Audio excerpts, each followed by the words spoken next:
এই মেলা হয় আমরা দেখি, আমরা 11তম দেখছি এবং বিভিন্ন সময় দেখতেছি স্যার। আমাদের কথা যে আমরা মাদকের পক্ষে না, আমরা চাচ্ছি যে মাদকের বিপক্ষে, কিন্তু এটা তো সিস্টেমেটিক করতে হবে। যারা সাধু সন্ন্যাসী যারা ঘর বাড়ি ত্যাগ করেছে তাদের জন্য কি স্যার? স্যার তাদের তো আমরা তো সংশোধন করবো, তারা আমাদের ইসলামের পথে দাওয়াত দেবো, শান্তির পথে দাওয়াত দেবো। আপনার নাম কি? স্যার আমার নাম মুস্তাফিজুর রহমান। মুস্তাফিজুর রহমান। জি স্যার। আপনি মাদকের কথা বলতেছেন তো ডিস্ট্রিক্ট ম্যাজিস্ট্রেটের সামনে বসে। স্যার এটা তো আমাদের আলোচনা স্যার। না এটা যে কত বড় ধৃষ্টতা, ঠিক আছে? আপনি বুঝতে পারছেন? আপনি কি অ্যাডভোকেট? জি স্যার। এটা গণতান্ত্রিক দেশে নেবেন না। আপনি কিসের অ্যাডভোকেটই করছেন? স্যার আমি চিটাগাং ইউনিভার্সিটি থেকে পড়াশোনা করছি, এলএলবি এলএলএম।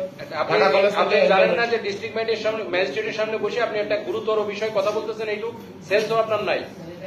হ্যাঁ, এটা এই উনারা যে পণ্ডিত আমাদের সাধুরা আছেন, উনারা বারবার বলেছেন এবং ইস্যু আছে যে মাদকের সাথে আমাদের লালন শাহের যে জীবন আদর্শ, জীবন চরিত, তার সাথে কোনো বিন্দু মতো কোনো সম্পর্ক নেই। আপনি সেটার আবার সাফাই গাইতেছেন এখানে বসে বসে। না আমি সাফাই না স্যার, আমার ব্যাখ্যাটা আপনি ভুল বুঝতেছেন হয়তো। এই ধরনের কথা কাউন্টার করুন, কঠিন অ্যাকশন দিব আপনি যেই বলেন না কেন, ঠিক আছে? আমাকে চিনেন না? না এই আপনি আসছেন, কিন্তু এই ধরনের কথা খবরদার ভুলে উচ্চারণ করবেন না। এটা করলে কঠিন অ্যাকশন নেব, তখন কিন্তু আমি ডিস্ট্রিক্ট ম্যাজিস্ট্রেটের শোরুমে ফিরে যাবো।